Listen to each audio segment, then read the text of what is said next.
செய்தி தவிக பொதுச் செயலாளர் புசி ஆனந்த் தற்போது சேலத்தில் இருப்பதாக தகவல் வெளியாகியுள்ளது. தொடர்பான கூடுதல் விவரங்களோடு இணைக்கிறார் நமது செய்தியாளர் ஜெர்ரி. வணக்கம் ஜெர்ரி.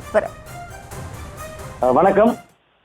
தமிழக வெற்றி கழக தலைவர் விஜய் கரூரில் 2 தினங்களுக்கு முன்பு சுற்றுப்பயணம் மேற்கொண்டார். அந்த சுற்றுப்பயணத்துல அதிகப்படியான கூட்ட நெரிசல் காரணமாக ஏறத்தாழ 41 பேர் உயிரிழந்தனர். இன்னும் பல பேர் சிகிச்சை பெற்று வருகின்றனர்.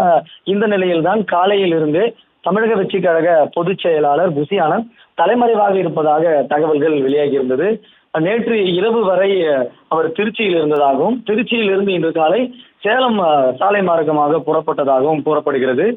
இந்த கூட்ட நெரிசல்ல 41 பேர் உயிரிழந்த சம்பவம் தொடர்பாக தமிழக வெற்றி கழக பொதுச் செயலாளர் புசி ஆனந்த் உள்ளிட்ட 4 பேர் மீது வழக்கு செய்யப்பட்டிருக்கிறது. இந்த வழக்கில் தாவிக பொதுச் செயலாளர் புசி ஆனந்த் 2வது குற்றவாளியாகவும், முதன்மை குற்றவாளியாக கரூர் மாவட்ட செயலாளர் மகேந்திரன், 3வது குற்றவாளியாக நிர்மல்குமார் சேர்க்கப்பட்டிருக்கிறார்.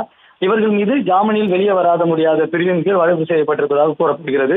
அதாவது குற்றமற்ற கொலை செய்ய முயற்சி, மனித உயிருக்கு ஆபத்தை ஏற்படுத்தும் அல்லது அலட்சிய செயலுக்கான தண்டனை, பொது அதிகாரியின் உத்தரவுக்கு கீழ்ப்படியாமை மற்றும் பொது சொத்துக்கு சேதம் விளைவித்தல் ஆகிய பிரிவுகளின் கீழ் வழக்கு பதிவு செய்யப்பட்டிருக்கிறது.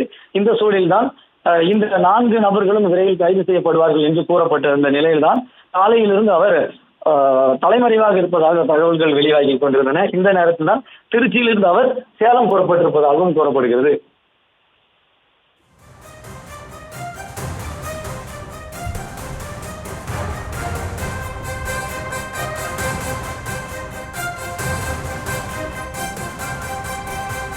விவரங்களுக்கு நன்றி ஜெரி. தொடர்ந்து நேரத்திற்கான தலைப்புச் செய்திகளை பார்க்கலாம்.